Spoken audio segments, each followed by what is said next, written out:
Hi there, my name is Tommy and welcome to Strategic Life Digital University. Today we are going to do a training on how to design logos. I'm sure that, actually let me start by asking you, have you ever been on one of those AI or artificial intelligence logo design websites where you answer a series of questions and after you answer the questions, the artificial intelligence or AI comes up with recommendations for logos for you based on your answers? And have you ever gone to that page and been disappointed and been like, these just look like clip art? If that's the case, the goal of this training is to teach you how to design your own logos in an easy way through different websites that we use to design logos. So let's get started. The first thing in designing a logo is you want to decide what kind of design you're going for, whether it be minimalistic, whether it be professional, fun, maybe icon, kind of like an app icon based design, or maybe like a badge or a scene design. Either way, you want to make sure that when you are designing your logo, you go for the right look and feel. Once you decide that, you want to initiate by doing a Google search where you would find examples of those logos. So for example, what we're going to show you today is how we do that with a professional logo. So we searched in Google for business logos. We're going to go ahead and choose this one here because the first thing you want to look at when designing a logo is how big is the file size. You can see down here that this logo that is currently being used is 1754 pixels by 1240. That's a large file size. Now, as you can see, it does have a white background, and so that's going to limit your versatility, and it does need to be changed since it's currently in use.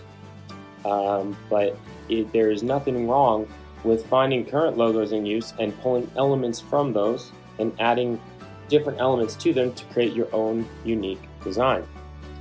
So the thumbnail image that you see on Google is typically smaller than the actual image. So the first thing you want to do is you want to right click on the image that you like. You want to click Open Image in New Tab.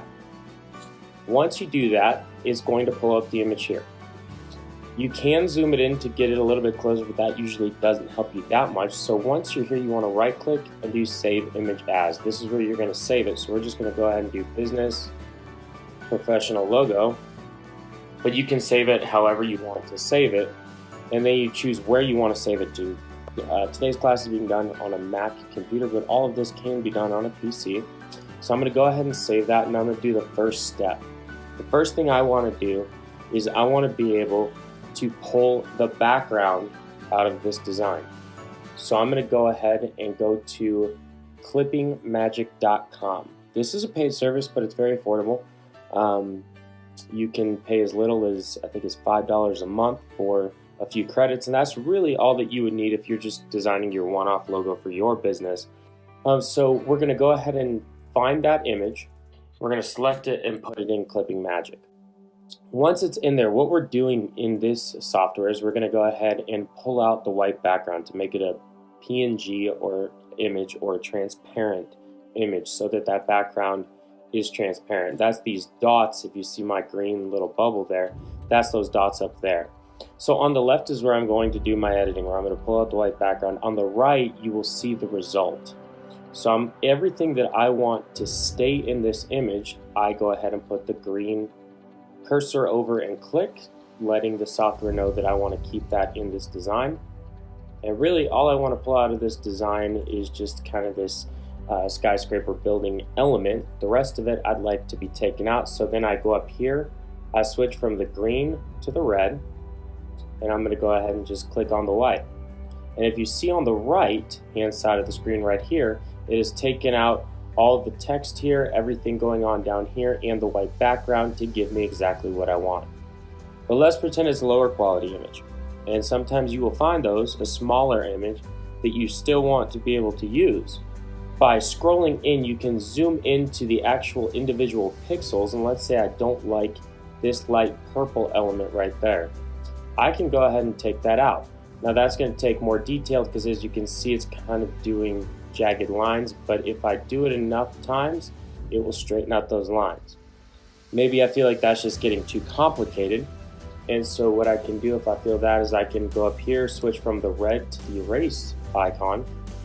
I'm going to zoom it back out, and I can take out all those red squares that I just put in, bringing the design back to the way I had it. Once I do that, then I'm going to go ahead and download my design. That's going to download here. I'm going to go ahead and pull that up, make sure it all looks good.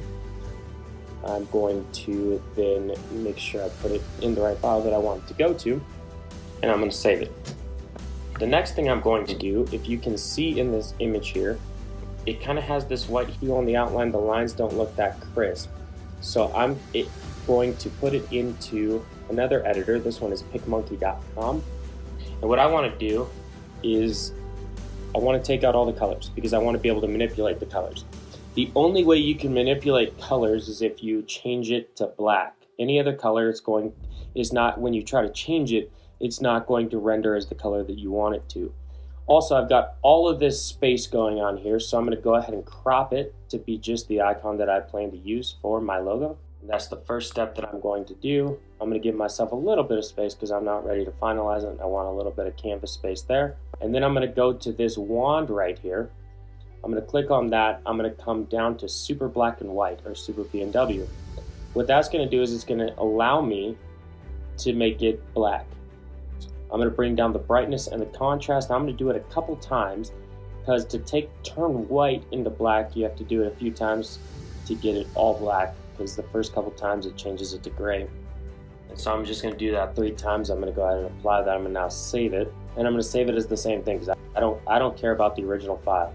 But if you wanted to still have the original file for whatever reason, you could save it as Business Professional Logo number 2, for example. The next thing that we want to do, so we can blow it up to any sides and to make sure that it is a crisp design, is we're going to vectorize it. What vectorizing does is it takes out the pixels and it makes smooth lines. What we use for that is Vector Magic. So we're going to go ahead and find that design and drop it into Vector Magic. Once you drop it into Vector Magic, the magic happens. There's a reason they call it that, and they are going to take their best stab at vectorizing the image for you based on file size, based on what's going on, and they are going to recommend whether they do low details, medium details, or high details. The way they decide that is based on the size or pixel size of the image. If it's a larger image, it will do high details. If it's smaller, it's going to do low. The reason for that is if it's smaller and those pixels are larger, the low detail makes it more smooth in how it renders. But you can zoom all the way in, you can see, okay, those lines are pretty tight, but we got a little bit of rounding here. And so we'd like those to be a little bit crisper. So let's see what high detail does. And you can just click that, and again, it automatically creates a new rendering with high detail. Kind of does the same thing. Let's try low. Again, in doing low detail, it's going to automatically adjust the image based on what you've entered. And my lines are a little bit more sloppy, so I'm going to go back to high. I think I like that one the best. So what I'm going to do now is go ahead and download my result. I typically download it as a PDF file. You can download it as a vector or EPS file as well, depending on what you're looking to use the logo for. Vector files are used for print because it does keep the pixels out, which means that the image can be blown up to any size without pixelating. Since we're using this for digital purposes, we're going to go ahead and do a PDF, but it's already enlarged the file size, and the PDF isn't going to show the pixels as well.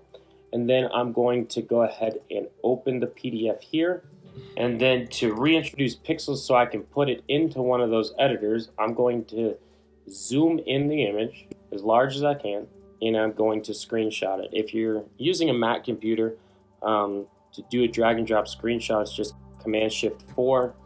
You can also get a plugin for the same type of screenshot tool on a PC. But I'm going to go ahead and drag it over the image, grab that screenshot, X out of here, and then we're going to go back to Clipping Magic to go ahead and take that white background out of this new black design. Again, reminding you that turning the design to black, what it does is it gives us the ability to be able to make it any color that we want. Also, if we were to go back to the original design, if you remember that, the original design was kind of like a faded blue. Those designs are really cool. A lot of people like those. One thing to keep in mind with a design that has fading colors is that you can't vectorize that design. So you're pretty much stuck with the file size and a pixel design if you want to have faded colors. I'll show you what I mean. We'll go back here to Vector Magic. As you can see here, when I zoom in, because it's taking those pixels out, the pixels are actually what create that fade. So it makes a faded color logo look like this, and that's why you're kind of stuck if you want that with the original file size. And so it just makes your logo a lot more limited and less versatile. Again, reminding you the reason we put it into a vectorizer is so that we have a larger file size, so that those lines are crisp and the image doesn't pixelate. So again, we're going back now to PicMonkey.com, and this is where most of your editing is going to happen. What we're doing now is we're going to add this new design to our editor. As you can see here, if you want to double check on your size, just click on resize right here, and we will see that our image size is 2147 pixels by 1953, so it's a pretty large image size. But we can't edit here. As you can see, it just drags that around, and we're going to want to be able to edit. So what we're going to do is we're going to click on this right here where it says graphics. Now you have all kinds of different graphics on PicMonkey that you can add. They're pretty cool, but for now we're going to add our own.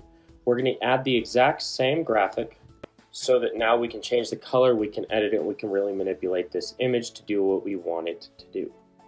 We're going to go back to the edits here. We're going to go to background color. I'm going to leave it white for now because it's going to allow me to see my lines more clearly. And we're going to center that on the screen. As you can see, there's grid lines. The red lines show up to let you know that you are centered on the canvas.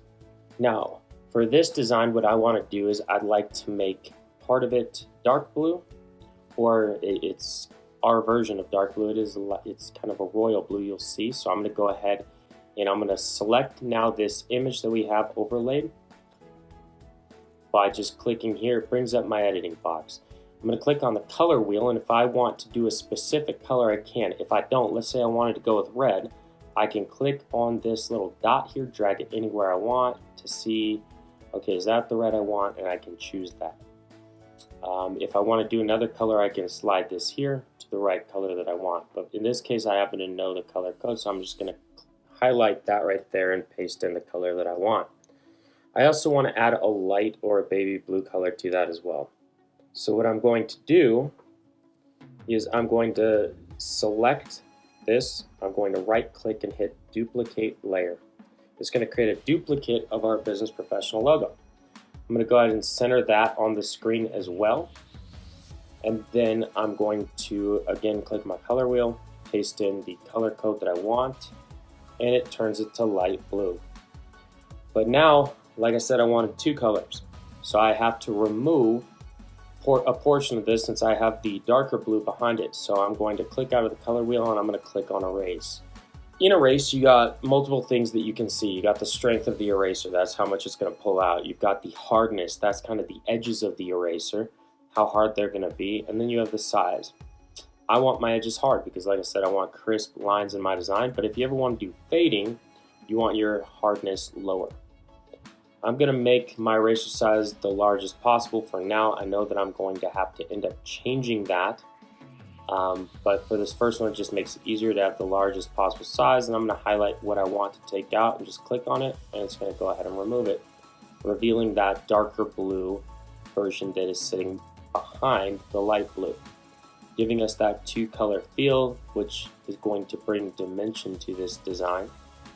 And so I took out that first one, but now if I do this, as you can see, it's going to take out some right there. I didn't want to do that. And so let's say you do that. You can either come down here and click undo, which is going to bring it back to where it was, or you can go from the eraser to the pencil or the brush. I'm going to bring my eraser size down because I wanted light blue here. I'm just going to click that back so that it's there. I'm going to switch back to my eraser because I want to take out the light blue here. And there you go. And now we have those colors that we're looking for. And you might think that, okay, awesome, we're done. The truth is that if you were to zoom way into this image, and I can do that to show you, you can see right here a little bit of the dark blue behind it. And so what we want to do now is we want to take out the dark blue that is sitting behind the light blue sides. So when I click on layers here, it's going to bring up my layers. I know that light blue is sitting on top, so I'm going to click on the one that's below the top layer. That's going to bring up the dark blue one. If I want to make sure that I've selected the right image, I can click my color wheel. See, we've got the darker blue right there, so I know that I am. So I'm going to click on erase again. And I'm going to take out all the dark blue that is sitting behind the light blue. And what that's going to do is if you ever decide you want to get a banner made or have a sign made or anything that is not digital, it's going to allow you to vectorize that image again and send it to your print designer. But there we go. We have those two images overlaid, and that's really the design that we're going for. Now let's say, because I said that we have to change it by 10% to not violate any sort of copyright issues. So I'm going to go back to where I Googled business logo designs, and I'm going to look for an element or something that I might be able to add to that to make it kind of my own. And going back to Google is a great way to find inspiration. And so I just saw this right here, which made me think that if I were to add kind of a line to the bottom, that might look nice. But as you can see, I've run out of canvas space there, so I'm going to go back to edits right here, and I'm going to click on background color again. Again, we put it into Clipping Magic to take out the white background, so why would we want that in right now? Not having a white background on your logo is going to give it the most versatility, so you can overlay it on images and different things without that white background that looks pretty amateur hour. So I'm going to click transparent here, and what that does is you can see the checkerboard, it takes out that background. I'm going to apply that, and you might be saying, well, I don't want a checkerboard background on my logo. Let me show you what the checkerboard represents. I'm just going to go ahead and grab a wallpaper. I'm going to throw it on here. I'm going to click out of that image because I want to bring up my layers. Now that I have my layers, I'm going to click on the circle wallpaper and I'm going to drag it to the back or to the bottom of that list right there. As you can see, now the logo's here, but it doesn't look that great because it kind of blends in. So let's pretend we want to make it accentuate a little bit more. I'm going to first select the first one, and now the top one. So that's our light blue version. Just double checking and click on the color wheel. You see it there, and I'm going to click effects. I'm going to check the box for a drop shadow, and I want to do a white outline on this guy. So I'm going to click the color wheel. I'm just going to drag this up to white, and it doesn't look that great. So the first thing I'm going to do is I'm going to take the angle from 45 degrees down to 0 and the distance from 8 to 0. Then I'm going to increase the intensity to 100% and decrease the fade to 0%. And then I'm going to change the horizontal and vertical blurs. I think 5 might be good, so I'm going to go ahead and just type in 5 there, see if that's good. And I see that it's not quite what I'm looking for. So I'm going to switch it to 7 and see how that is. I like 7, so I'm going to stick with that there. And so now I'm going to go ahead and select the second or the dark blue, clicking the color wheel again. You can see that it is the dark blue, and I'm going to do the same thing there. It still isn't really popping the way I want it to. And so what I'm going to do is I'm going to now select my circle wallpaper again. And I'm going to go ahead and fade that. And if I wanted to do this to where it was looking the way I want it to, I'm going to go back to background and just throw a white one on there, and see now you have that background behind it. That's the purpose of doing a PNG or transparent image. And now we want to add that second element. So what I'm going to do is I'm going to take both of these elements out by clicking and clicking, and I'm going to go back to graphics again to put our new design flattened back onto the canvas. Select it, add it, and here we go. I'm going to go ahead and bring it down in size a little bit to give myself a little bit more canvas space to work with. Now, I showed you that from this right here, I got an idea. So I'm going to see if I like that.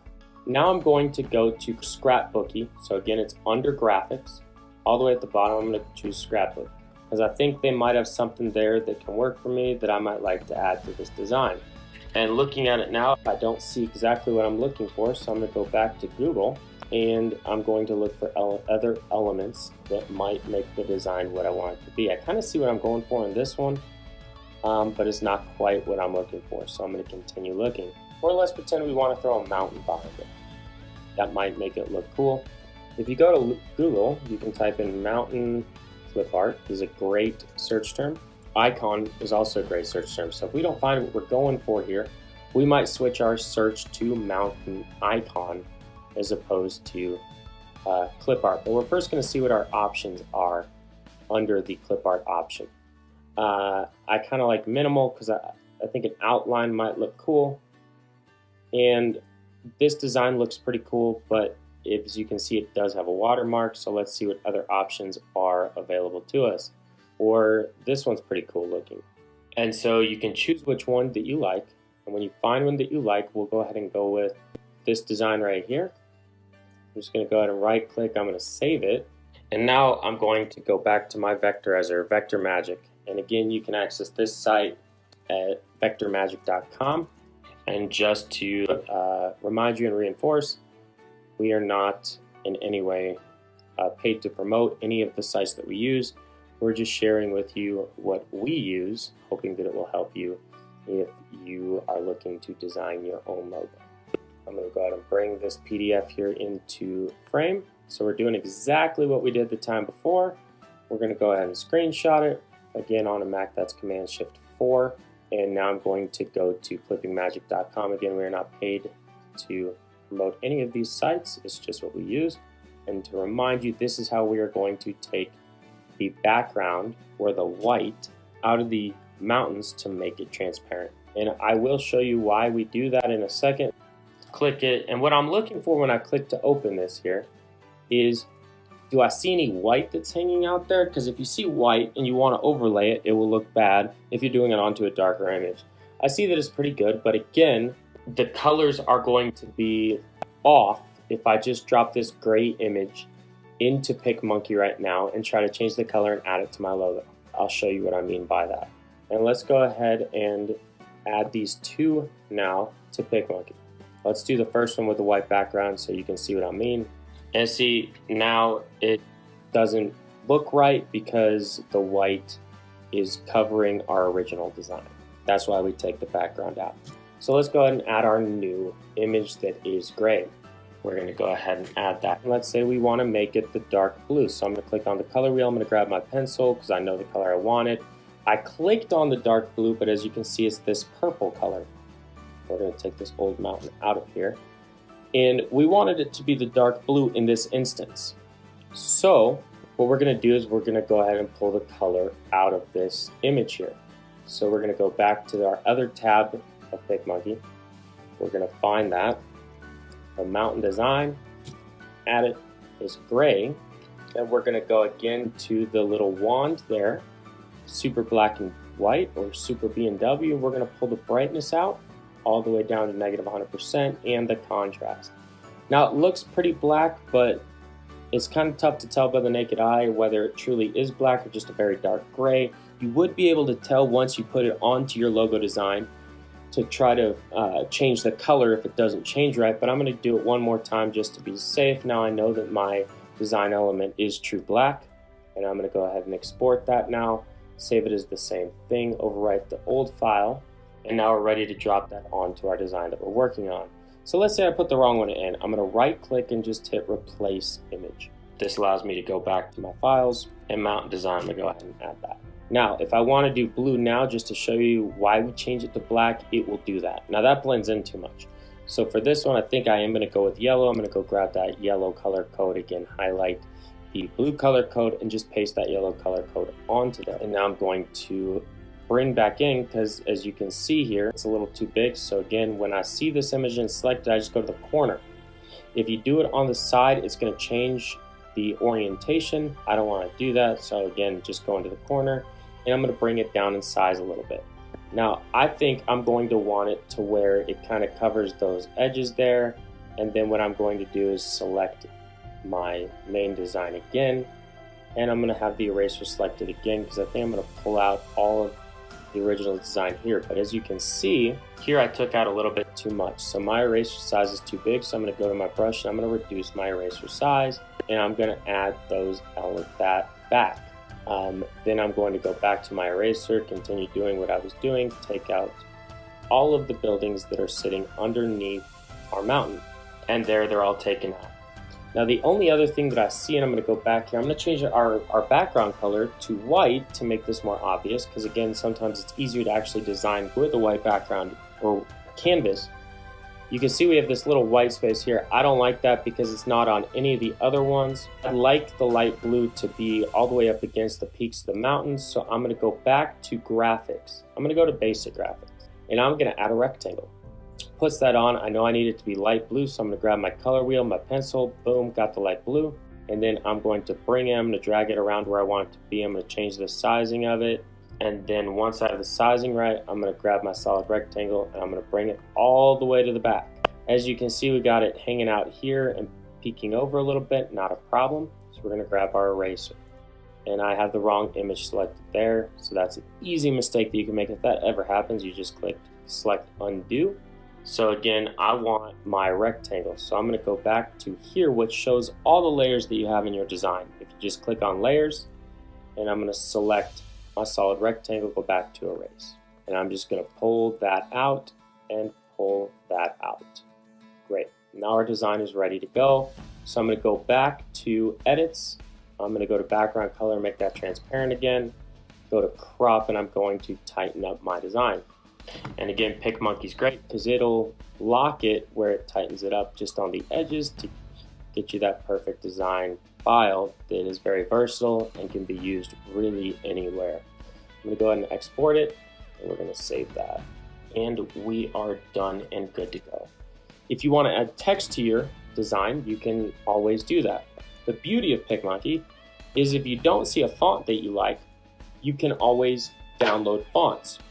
You can find the font, save it, download it to your computer, and then here under upload font, you can find that font or that TXT file and add it to PicMonkey and have full access to it. We're adding text, so we added our text box. We're going to drag it down because I know I'm going to want it to live somewhere right here, and I'm going to make it the full width of my canvas because I don't know how big I want the text to be. I think I like the color being that darker blue, so again, I'm going to go to the color wheel, select my pencil or my brush, and I'm going to hover it over the blue and click, which changes my font color. Let's say I want to change the font type because I really don't like that one. I can select a font, but that one, as you can see, doesn't do it all on one line. So if I like that font, I just come up here to size, I drag it down until it's right there. And that's how you design a logo using the different platforms or websites that we talked about. Thanks for joining us today, and stay tuned for future trainings.